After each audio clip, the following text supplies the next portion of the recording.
Hey guys, so today I thought I'd do a quick tutorial on how to get a winged eyeliner look. Now I know this is such a timeless classic. I think it's universally flattering on so many different eye shapes, but it's such a pain to do.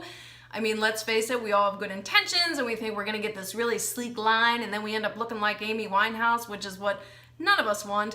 But in any event, over the years I've kind of perfected my technique, and I will show you today how I do it freehand on one eye, and then I'm gonna show you a little bit of an unconventional material to use as a guide for applying your winged eyeliner on the other eye. I'm also gonna show you the difference in brushes, a felt tip versus a brush tip, and share some thoughts as to why I think one is better than the other. So if you've ever wanted to learn how to perfect that wing, keep watching. This is the tattoo liner by Kat Von D that I absolutely swear by. It is waterproof, it lasts all day, it does not budge, it does not smudge, it does not fade, it's amazing. But it is a brush tip. And what I mean by that is, see here, it looks like you've got this really nice felt tip point, but in actuality, let me just show you here, and this is an old one, so I don't mind doing this.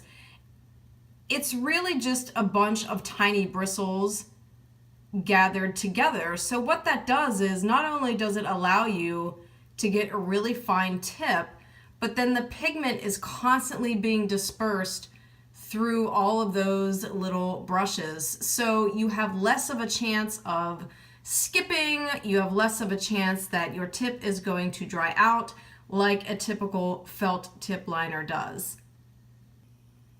Now, just in comparison, this is the felt tip liner from Wet n Wild, and I'm just going to flip it over to show you what I'm talking about. But yes, it does look like you're getting a very sharp point, but the problem is this is just one piece. So you're going to be pretty committed to, for example, when you go to do your swoop, you know, as soon as you start curving outward, you're going to get a much thicker line than you're going to get with a brush tip, which is much more precise. It's going to allow you to get that really fine tip on the end of your wing. And the other thing I don't like about felt tip liners is they tend to dry out very, very quickly. They tend to be a lot patchier than the brush tips, simply because this is like a magic marker, and you know, magic markers tend to, when they're being uncapped and capped again, they tend to dry out faster than you would like. And that doesn't matter if you're spending $3 on a felt tip liner or $30 on a felt tip liner. That tends to be pretty common with this type of product. So this is one way I like to try to do my winged eyeliner. I only wish I could show you the rig I have set up, because when I do this in the morning, I am so up close and personal in the mirror. My face is inches from it, so we'll see how this goes.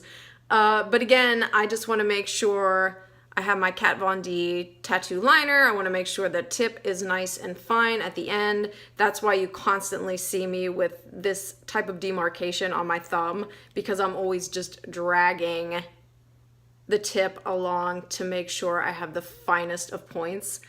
So then what I do is I like to just pull this area right here back just slightly.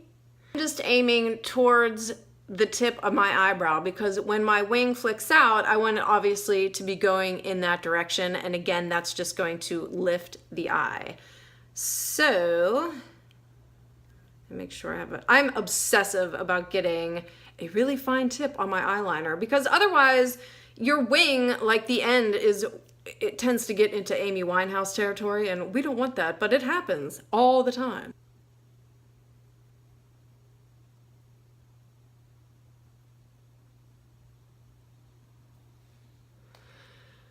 That's the hardest part, getting that flick. And I didn't talk while I was doing it because it requires massive amounts of concentration. But hopefully you're able to see me. When I laid that felt tip down on my skin, I mean, I'm not pressing hard. I'm literally barely touching it, because again, I mean, think about it. The harder you touch, the thicker your line's gonna be, and we don't want a super thick line at the end of your wing. So then what I do is I will just go in, like I just want it to drag down a little bit more.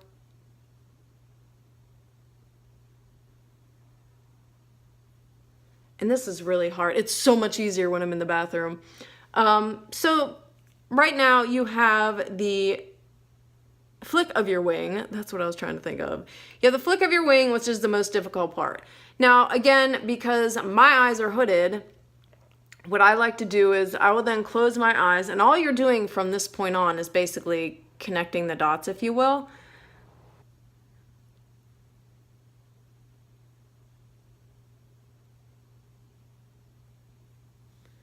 So that first step is, my only goal is just to connect what I've done to the bottom of my lid. And then I will go back and fill in.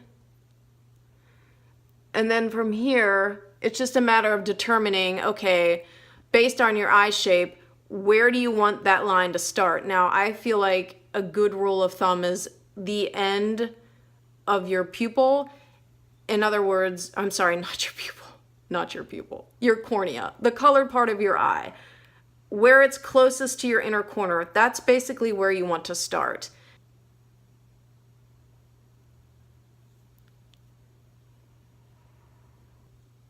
And there it is. So again, you can see how it just naturally swoops up and it's going to elongate your eye. Now, another trick you can do when you're trying to get a winged eyeliner, and this is something I learned from Casey Holmes, and I will link her channel below, but she likes to use Scotch tape. Now, Scotch tape is nice as a guide, and I'll show you how. So all you want to do is take off a little strip, and then I like to put it on the back of my hand and just pull it off a couple times to reduce the stickiness factor. And then what you can do is just use it to create a guide that will automatically connect the outer corner of your lid to your eyebrow, which is the direction that we want our winged eyeliner to go. So just following the line of your lower lid, match it up with the tail of your eyebrow. And then you have a guide. And here's why it's helpful, because then when you take your eyeshadow, and you can use any eyeshadow. So see, now you've got an automatic guard, if you will, to prevent you from going too far down with your shadow. And that will create a nice little line for you to follow, again, to use as a guide when you're applying your eyeliner. And that way you don't have to freehand it, if you will. It just makes life a lot easier if you're having a little bit of trouble and just need somewhat of a guide.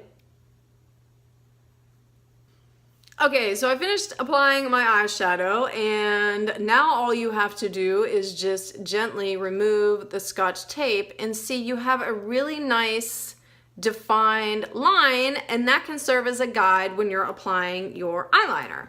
Actually, before I let you guys go, I'm gonna show you the ridiculous setup that I had to create in order to film this video. And to be perfectly honest, I cannot stand sitting down when I put my makeup on, so that's one thing. I know it sounds so weird, but I have to be standing up when I put my makeup on. So this was a challenge for me too. But as you can see, that is the rig I had to come up with. So I have my awesome Nancy Drew books, which I love, propping up my mirror, which usually hangs on the wall behind me. You can typically see it in my videos. And then I had the tripod right here and was literally like leaning in as close as possible so I could get both of my eyeballs on screen. So yeah, this is my tripod. And typically these books are my tripod when I'm filming, in addition to this little guy I bought for like $5 at Target.